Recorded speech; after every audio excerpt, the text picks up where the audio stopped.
All right, guys, back here on Southeastern 14 with Max Barr. We continue our look at SEC basketball transfers, or more specifically, Kentucky basketball transfers, as we've now hit quite a few for the Cats. And now we're on to a former SEC player, Jaxson Robinson, who rejoins the league here and is headed to Lexington to play for Mark Pope once again after coming from BYU. We'll tell you all about what Kentucky fans can expect from Jaxson Robinson. Before we do so, let's tell you about our friends at BetOnline. As always, your number one source for the NBA Finals and Stanley Cup playoffs this season. Every stat, every matchup, and even live odds and spreads while the games are being played. When the game's over, head over to the online casino, get on a game of blackjack or poker, or unwind with one of over 150 slots games.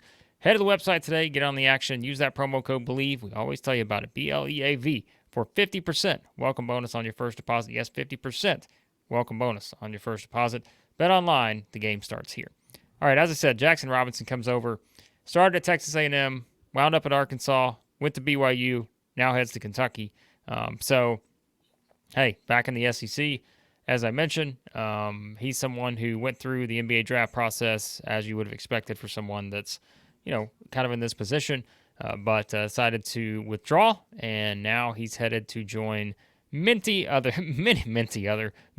transfers. Maybe Minty. I don't know where. Maybe that's what we should start calling him, Minty somehow. But he's enjoyed many other transfers at Kentucky. A former Big 12 Sixth Man of the Year. He's also Big 12 honorable mention as well. Max, thoughts on Jaxson Robinson? Very highly coveted guy coming out of high school, and again wound up at A&M, and now he makes his way to Kentucky. He's here. Rejoice. He's Take here. a deep breath. Jaxson has arrived, ladies and gentlemen. A wild ride. Holy smokes, was there some anxiety and stress coming down to May 29th, May 30th. I mean, we had reached about noon on the 30th, the day after the deadline closes. No news. Everyone is, what the heck is going on? Don't worry, about 12:30 comes around. Jaxson Robinson coming to Kentucky. Was also recruited by Kansas and a return to BYU, but down the stretch there, I feel like the general consensus was always it's either he's staying in the NBA draft. If he does return, it's with Coach Pope in Kentucky. So that's where we land. Interesting little note here. So he's a graduate. You'll see GR next to Jaxson Robinson. However, he's young.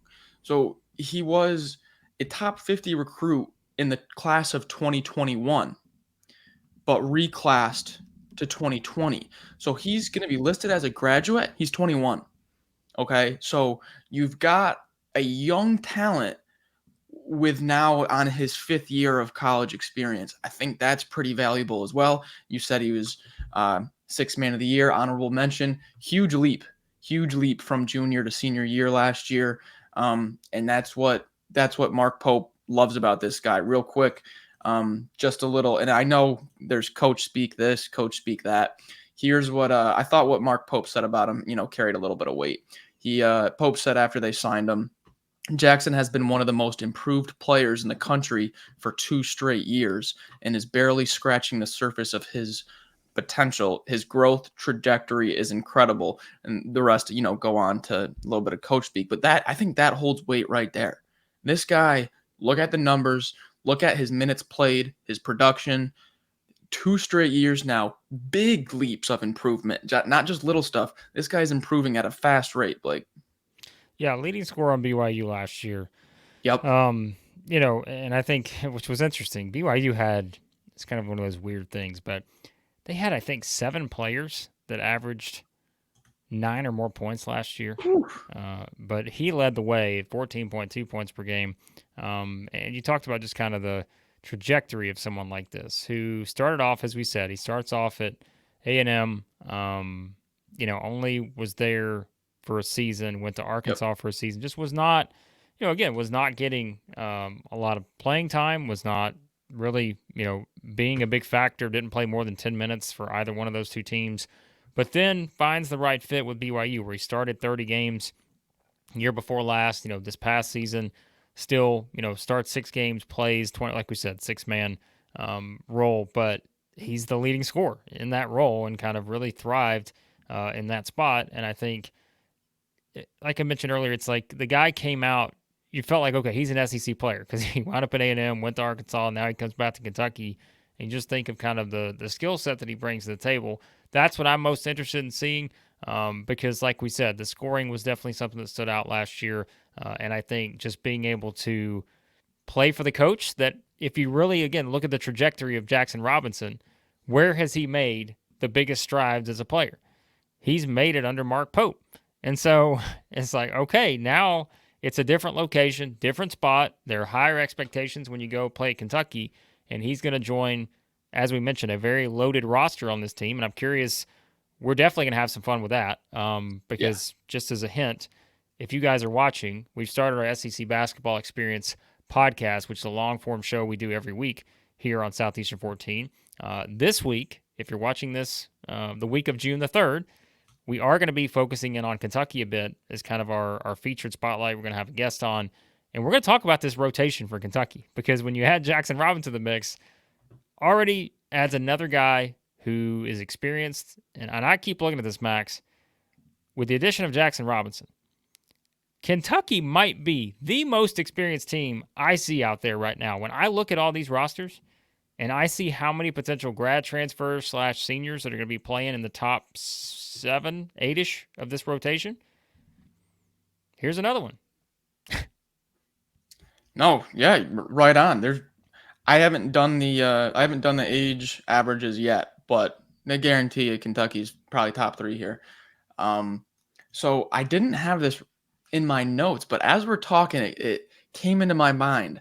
I was like, man, so Jaxson Robinson starts at A&M, not much playing time. Arkansas, even less playing time.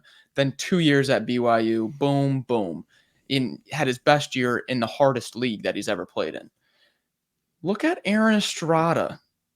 Starts at St. Peter's, a little bit of time. Goes to Oregon, even less time. 2 years at Hofstra, huge year. Then 1 year at Alabama. I'm not saying Aaron Estrada and Jaxson Robinson are player comps, but just kind of that career arc of you didn't get much playing time, boom, that third stint really hits, you break out, and now you're having your last opportunity here in your grad year. Just kind of that career arc. I was like, whoa, we just saw that work out very well for one of the best teams in the SEC. Thought that was pretty cool there, Blake. Yeah, I think so. I mean, I think this is a guy. I mean, look, this could be a longer conversation. Like we said, we want to probably like kind of talk about this on the SEC basketball experience this week as we start to see like carve out roles. Because here's the thing, right? Think about how many of these videos we've done now for Kentucky, and we've now made it to the coveted. They've only, I think, got one spot open. Is that right? One. Something like that. One. So, I mean, now we really get a full look at how all these guys are going to fit. And as you said, like when you think about the role now for someone like this, who kind of has, the size to be able to play. If you go back last year and watch kind of the role that he played at BYU, Yeah, different team, as I said, but still, I mean, you can sort of see that this guy pretty versatile, I think, in terms of where he could play. Although when you do look at kind of Kentucky's rotation, Lamont Butler, Kirk Risa, those guys are going to be handling the ball a lot. We've talked about Kobe Brea. Obviously, Robinson joins the mix. We talked about Owe. Then you've got kind of your bigger guys in the front court. I think we still got to get to Brandon Garrison at some point. Nothing against Brandon Garrison. We've been trying and to cover Elminor. We got to get to Elminor too. Yeah, we got to get to him too. So there's a lot here, and so I guess we could always play like the guess the minutes game, but you feel like the familiarity with Mark Pope really puts Jaxson Robinson in a position where he's going to play a big role for this team. And it's really just a matter of seeing how he meshes with everybody else on the roster. Yeah, I want to get into his role a little bit. So what you're going to see, like, what does he bring to Kentucky? I think what you're going to see the most of is the word bucket getter, or 2 words if you want to call it that. That's what he's kind of being tabbed with. That's what people were saying this Kentucky roster was missing, was that guy, that late shot clock situation, one-on-one. You need a guy to go get a bucket, and you just leave it all up to him. Well, this is your guy that can do that now.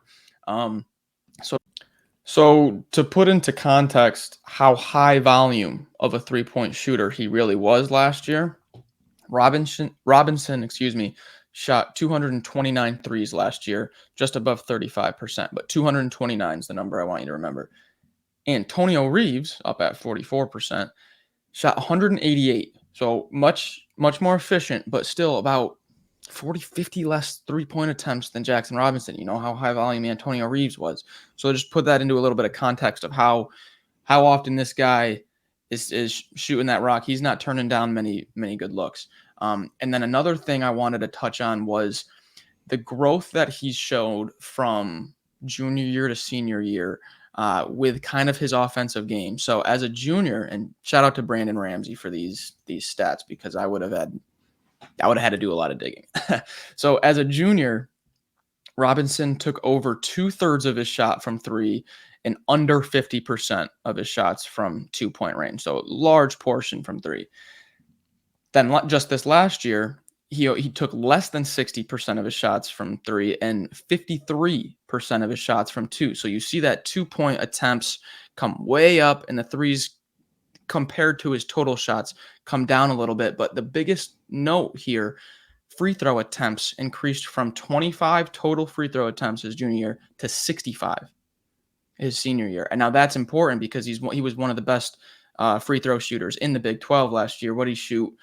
He shoot 90%, almost 91%. So you saw him be much more aggressive, not just a three-point shooter.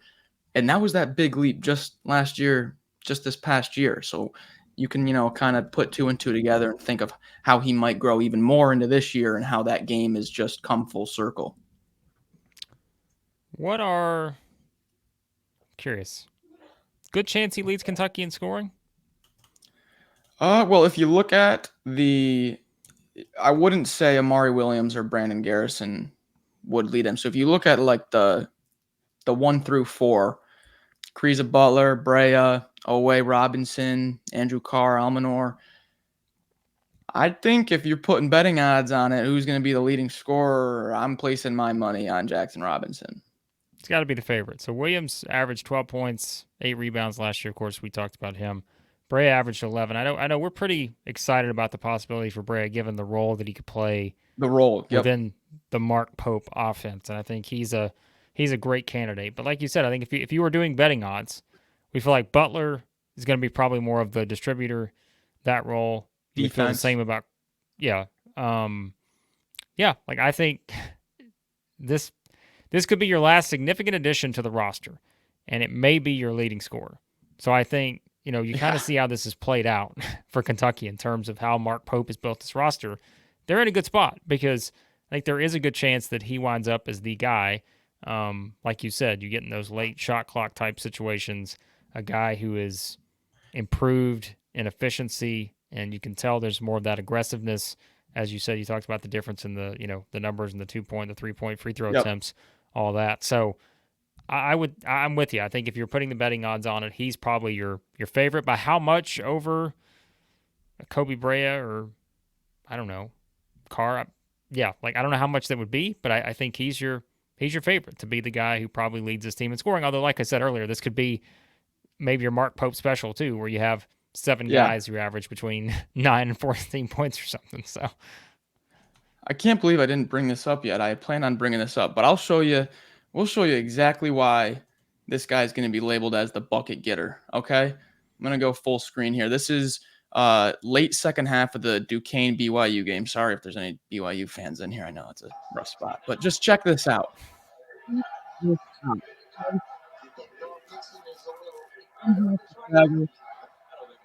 Pump, little shimmy behind the back, step back, in your face, Blake, right in your face. That's Jaxson Robinson.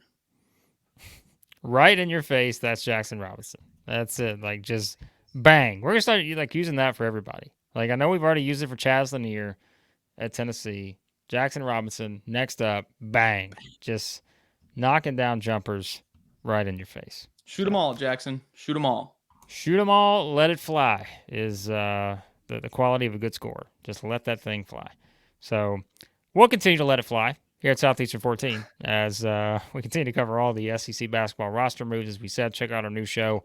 We're doing weekly, long form. Kentucky will be a theme this week, so definitely check that out. Any podcast app you use, find us there, Southeastern 14 as well. And yeah, we appreciate you guys watching as always. A lot more stuff. Kentucky fans, we're going to have Kentucky baseball videos coming this week. You can check that out. Getting ready for the football season as well. It's all there. So we appreciate you guys watching. We'll talk to you again soon. Southeastern 14.